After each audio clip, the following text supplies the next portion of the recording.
Good evening, fellow Lasallians, and welcome back to Bro & Co. This is your third episode in our Bro & Co podcast. For those who still don't know me, I'm Brother VG, your newest brother in school, and I'm very excited to talk about this new episode, the first for this new year, and we're here to bring you freshly brewed conversations on life, learning, and St. LaSalle. We all know how challenging 2020 has been for us. And so we're very hopeful for this new year. And what we have prepared for you this episode is really something that maybe a lot of us are having on our minds. So after having a challenging 2020, or some may have had a more or less moderate year last year. But as we transition to the new year, coming from our very long Christmas break, hopefully a restful Christmas break for all of us, the question is, how can we make the most out of this new year?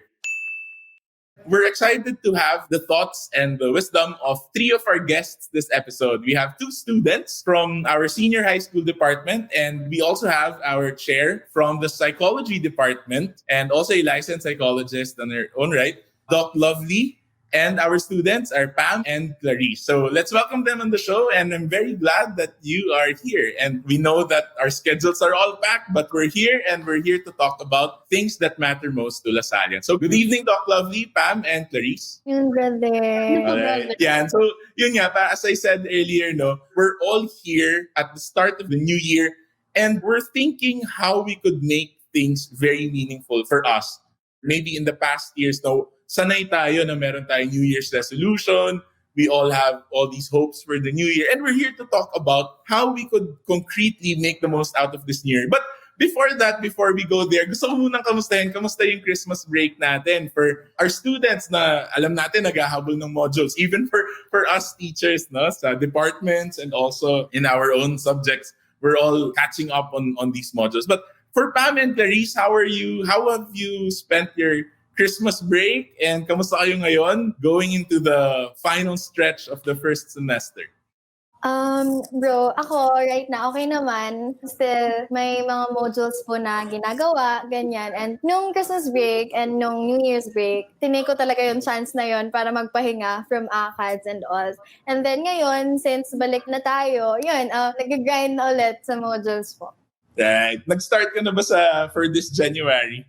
Opo bro, ang dami ko pong hinahabol kasi hindi ako gumawa dati. Kaya ngayon naghahabol po ako. Sana kayanin. Parehas tayo. Kasi tama nga naman pag Christmas break nga, di ba? So, sige. Pam, how about you? Nakasama ko yung mga group members ko during the New Year kasi nagpe-prepare po kami for group activities and nakaban ko sila kahit nung Christmas and nung New Year nakasama ko sila. And ngayon po is on time naman po ako dun sa aking mga subject requirements and nakakahabol naman. May mga ilan na din po natatapos. Yeah. So salamat Pam kasi tama buti nakahabol ka and on time ka dun sa mga requirements natin. Actually, Doc Lovely on our end also as partners, di ba? Parang ako personally, ganun din yung pakiramdam ko na nung Christmas break talaga. So parang sometimes it's part of maybe my coping mechanism. Pero how was your Christmas break, Doc Lovely, on your end? Kamusta po? Okay naman po, brother. I've tried to accomplish all of the task before the break so that I could experience totally that is a Christmas break. Yun po, so sa bahay lang din, tapos celebration. So masaya naman po despite of a new setup ng Christmas. Tama. Bagong-bago po noon, and I'm sure our young Lasallians also, our parents, our Lasallian partners, all of us experience something new.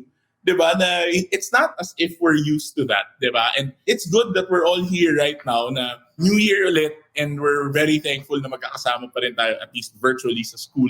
I'm very curious about this kasi ako rin as a teacher, as a brother, as a teacher, there's some sort of adjustment from the break, parang okay, wala ka talagang gagawin. You try your best. Minsan healthy pa yun na we try our best to detach from the work. Even for our students, diba? So how are you coping up now na papasok na tayo dun sa final stretch ng semester, tapos alam natin na, di ba, may mga kailangan habulin. So, yon, let's go first kay Pam naman. Pam, paano ka nag-cope from the break na, nagpahinga tayo and then ngayon na New Year?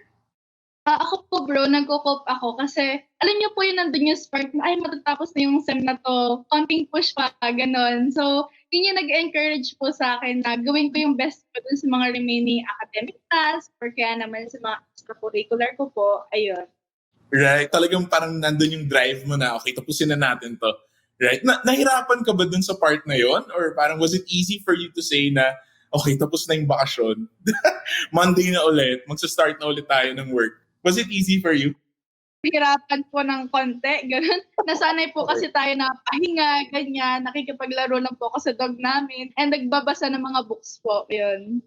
Yeah, and thanks for being honest. Actually, ako rin. Sabi ko, mahirap pala yun, mag-transition from the break, di ba? Na parang, okay, Christmas break, tapos okay, trabaho na ulit sa Monday. How about you, Clarisse? Ako, brother, may board po kasi ako sa room. And then, andun nilagay ko lahat nung kailangan pang i-accomplish, ganun-ganyan. Para po makita ko kung ano pa yung mga hindi ko nagagawa and para ma-motivate talaga sarili ko. Right. And then, syempre, helpful din po talaga yung sa classmates and sa friends ko. Pag halimbawa po sa messenger, and very helpful po yung mga words of motivation nila sa akin. Isa po yun sa mga bagay na nakapagpasipag po din talaga. Mas nagaganahan po din kasi ako gumawa. Like, we set up video conferences, ganyan po, and then we'll help each other pag sa mga ibang modules. Ayan po. Right? Ang ganda naman na meron kang parang support system mo dun sa academics, no? Pero on a personal note, tulad ng dalawa nating students na parang from the break, it's an effort. I'm not saying it's impossible. It's an effort to actually go back to the routine. So from the break, we nag-enjoy tayo and all that. And I was talking to some of our Lasallian partners. Sabi ko, naku, siguro normal naman itong nararamdaman ko, no? Nararamdaman natin na okay, from the break, masaya.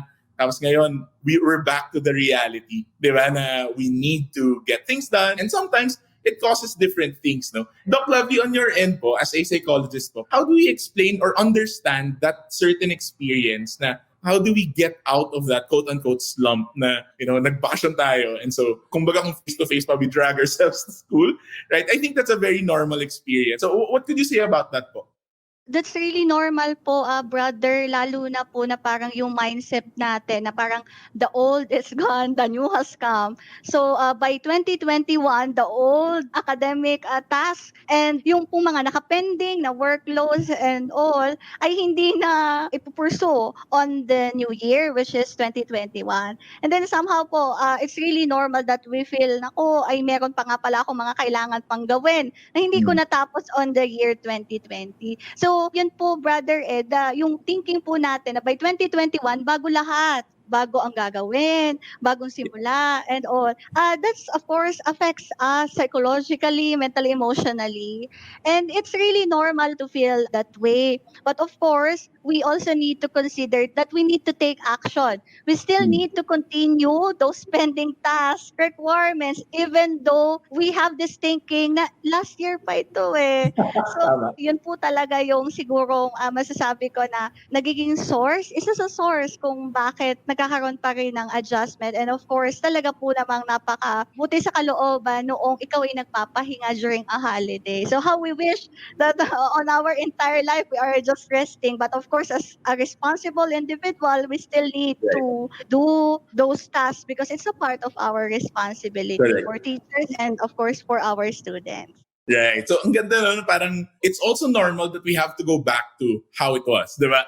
And kanina si Clarisse nagkikwento about having Zoom conferences, having parang support groups on Messenger and all that. How about you, Pam? How do you plan to actually get things done now in the new year? And how do you think it could be meaningful for you? Ano yung mga personal na, okay, ito yung mga gagawin ko to get back on track, to make this new year a fruitful and hopeful year for myself? Ano yung sa'yo? Ako naman po, bro, di ba si Clapo is may board siya, ganun. Sa akin naman po, the night before that day, kunwari, mamayang gabi, prepare ko na ba anong gagawin ko, ano yung kailangan ko pong matapos, ano ba yung oras ng pahinga ko, kasi yun po talaga yung kailangan, mga snack break, yan. So, para po fully accomplish ako ng mga kailangan ko, nagagawa ko ng mga list na to. And parents ko po, and yung mga kapatid ko na nasa bahay, ini-encourage talaga nila ako na, uy, tapusin mo na, ganyan, para pag ganitong date, papahinga na tayo, ganyan. Yan. Ang saya naman, may support group ka rin sa bahay, no? And for you, what would be the best thing to get you going, di ba? Sa ano yung ginagawa mo on a personal after you set your to-do list? Ano yung nagmo-motivate sa'yo? Bakit mo siya gustong gawin? Actually, tuwing umaga po, talaga yung nagmo-motivate sa akin is yung prayer. As in yung pagkabangon ko po, ang unang ginagawa is yung pagdadasal, kahit short lang po. Kasi yun po yung gumigising sa akin na, parang kasama ko si Lord, gano'n, and gagabayan niya ako kahit ano man po yung harapin. Then yun, nagsistart na po ako sa panonood or pakikinig ng mga podcast din po na nagmamotivate sa akin while exercising or kaya naman kapag nilalaro ko lang yung dog namin dito. Ayun po. Kaya saya naman may nilalaro ka rin dog. Sana yung podcast Bro and Co din yung pinapanood mo. Yeah. Sige. Salamat, Pam. How about you, Clarisse? Paano yung, di ba, yung mga Zoom conferences? Paano mo ginagawa yun? Anong usually nangyayari kapag nag-Zoom conference kayo? And do you plan to continue that for the new year? Bro, bale, di ba po sa Messenger may mga group chats tayo and everything, yan. And then, magsaset po kami nung iba kong classmates na super close ko din po na, okay, this day, itong time, mag-call tayo, ganyan, and then we're gonna do this subject. Hindi naman po sa, like, cheating or ano ha, like, if ano lang naman, if Relax lang, may okay lang alam, yan. if may alam po akong lesson or topic na naguguluhan sila, magtuturo po ako and then they're gonna do the same po. If nalilito po ako sa subject na to, sila naman po magtuturo, ganyan. And then, hindi po kami titigil hanggang hindi po gets nung lahat nung nandun, which is good naman po kasi lahat po is natutulungan po talaga and lahat po nagiging productive. For next sem po, for this year, for sure po, gusto ko po siyang ituloy kasi I can see na very helpful naman po siya pagdating sa akin and sa pag-iintindi ko sa lessons ko and also sa pagsasagot po ng mga modules. Wow. Sobrang organized yung dalawa, no? And parang na-realize ko dun sa mga shinare nyo, parang there's a certain sense of support, there's a certain vibe na magkakasama pa rin kayo ng mga friends nyo, kahit magkakaiwalay, no? And Doc Lovely, my question also about that po. How does that help? How does being together, and syempre ngayon, ironically, no, parang our students are sharing na parang being together online is very helpful for them. But how can we do that also in this new setup for, online education, distance learning? Paano naman yung, for example, students who are not inclined towards really getting together online, di ba? For example, talagang mag-isa sila. Ano yung makakatulong sa kanila to cope up with their requirements, with their stress, with their different challenges that they would be able to face? Totoo po yun, brother. Kasi there are some students or there are some kids or it could be an adolescent na not comfortable having as simple as yung iba ayaw mag-open cam during a Zoom, ayaw na makita yung nila. Or there are some naman na they really enjoy. But what I could say with that po is of course, connecting with others. The sense of connectedness po talaga yung kailangan. But there are some individuals po na meron talagang silang coping mechanisms or way on how they would to be able to accomplish a certain task or how mas magiging productive sila. So it depends upon the person kung ano po yung mas effective para sa kanila. But there are some po na mas gusto po, as to what Clarisse have mentioned po kanina, na mas gusto naman nila yung nakikita sila sa video conference, nakakakita-kita sila doon, at yun ay mas effective para sa kanya. And so, okay lamang din naman po yun. Iba-iba po kasi talaga. There are some na into writing naman, mas gusto niya yung nag-write, o yung iba naman gusto talaga na nakikita yung mga kaklase through a video call, or iba through phone call. So, yun po. But of course po, ang pinakamahalaga po kasi doon is meron po tayong parang avenue or way on how we would be able to connect, not just with others, but as well as with ourselves. And that's what really matters po sa ngayon. Yeah, tama po. Thanks for that, Doc Lavino, na parang talaga kanya-kanyang style and mechanism. But at the same time, the common grounding is really for us to have an outlet or an avenue where we could express ourselves, be with ourselves, and also connect with others. No? And I think that need for us to connect with each other, I think that's something very valid, especially now as we look forward to hopefully a good year, diba, 2021. And I'd like to ask the three of you po, and maybe for me, parang, how do we plan to make this new year meaningful for all of us? Yung personal po na I plan to do this so that this year will be meaningful. What do you plan to do po? Doc Lovey, can I start with you? Would it be okay? Siguro po, brother, since I have yung mga workloads kasi ngayon, so I need to finish it and all. Ang naging ko po kasi talaga, brother, ngayon is mag-ipon po Yun po yung target ko talaga ngayon. To really save for the future and to be more organized. Wag magpo-procrastinate. So kung kayang gagawin ko na. So para hindi ako ma-stress kapag medyo malapit na yung pasahan or deadline. Kasi meron po din akong nararamdaman din na sense of relief relief kapag nararamdaman kong natatapos siya. And somehow, it is very rewarding po for me. So, siguro po yun po yung mga plans ko na talagang i-apply sa life ko. Not just for this year, but of course, hopefully po ay maano ko po talaga yun. Yeah. Ma-embody na sa akin. Tama. Salamat po, Doc Lovely. Talagang ang ganda ng goal niya, very concrete. Huwag mag-procrastinate para meron tayong natatapos at that sense of achievement na meron tayong natatapos. How about for you, Pam? Let's go with your plans. What are your plans for this new year? How do you plan to make this a fruitful and meaningful year for you? For me po, bro, siguro yung one main goal ko po is to bond with my family more. Kasi diba po kami ni Clarisse, magiging college student na kami next school year and hindi po namin alam kung lilipat ba ng school or what. And ginagawa po talaga namin ng paraan para kahit after na ng araw na yon, makikipag-bonding lang, ganyan. And ang way ko po is para magawa yon is proper time management. Kasi diba, madami po akong mga hawak ngayon, ACADS, curricular, ganyan po. So, dapat talaga, alam ko yung time needed for each task. Sana, masunod ko yon kasi minsan meron ako yung feeling na, ay, nakakatamad gawin, ganun. From nakakatamad gawin po is yung nagdadrive talaga sa akin is yung accomplishment po na makasama ko yung family ko, matapos lahat yung gawain ko. And yung pakiramdam na, ay, nagawa ko to kasi ginalingan ko and nakuha ko yung grade na to kasi ay magaling ako sa ganitong skill. And yun po talaga yung nagdadrive sa akin para maging mas meaningful yung year po. Right. Ang ganda naman, parang nakita ko yung interconnectedness, no, na yung effort mo sa school, at the same time, the motivation to be with your family. And so, to do that, you have to manage your time well kung gusto mo talaga sila makasama, di ba? Thanks for that. Very meaningful. How about you, Clarisse? Ako, brother, katulad po ni Miss Lovely, ayoko na po talaga mag-procrastinate. Sinabi ko din po to last year, sana matuloy na siya ngayon. Pero ayun, ayoko na po talaga mag-procrastinate kasi katulad nga po ngayon, hindi ko po nagawa yung mga pinano kong gawin last year. So ito, ngarag ako ngayon. So this year po talaga, pagdating sa ACADS, I really don't want to procrastinate anymore. Kasi gusto ko din po maramdaman yung katulad ni Miss Lovely po, yung sense of relief na, okay, tapos na. Hindi po yung masistress ako na, ganito, ganyan. So super nakaka-stress po. Ayoko na po mag-procrastinate. And then, pagdating naman po sa friends and sa family ko, gusto ko lang din po talaga ma-develop yung better relationship ko sa kanila. Ayun, if may time po ako, free from ACADS or sa extracurricular activities ko po, I'll do my best to bond with them. Kasi nga, katulad din po sabi ni Pam, magka-college na din po kami. If hindi na po online, sana po, umokay na po ang natin with COVID.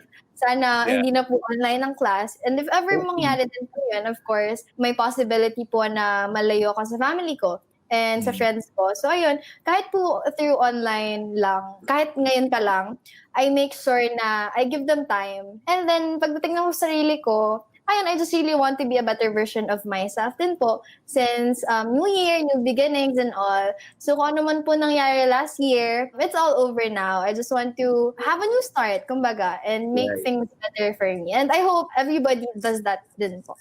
That's right, no? Na parang, I hope this year becomes really a new year, not just a duplication of last year, di ba?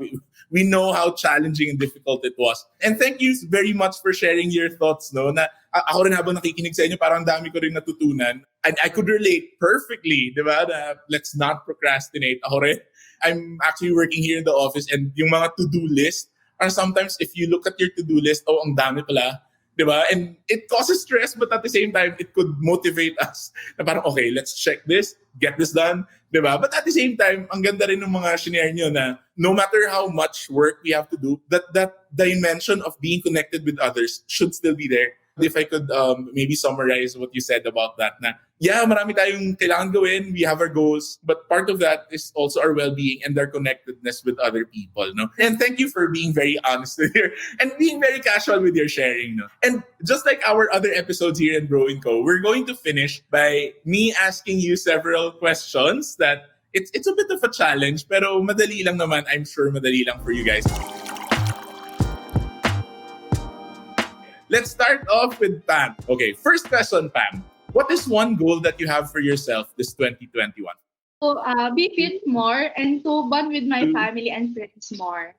Okay, to bond with your family and friends more, and of course, your total well-being. Number 2, give one word that you hope 2021 will be. Epiphany. Wow, epiphany, okay. Okay, Doc Lovely, kayo po. Your one wish for this year, 2021. Peace of mind and hope po. Yan, peace of mind and hope. Ako rin sana ganyan din yung mangyari sa mundo natin ngayon. Number 2, one tip for students who are stressed. Don't think of it too much. Kasi it is sometimes the mind that causes stress. Yan, thank you. 2 questions for you, Clarisse. First question, your favorite quote for the new year? New Year, new beginning. Okay, very good. New year, new beginning. Salamat. And lastly, your ultimate tool for productivity. Do it before the lock period.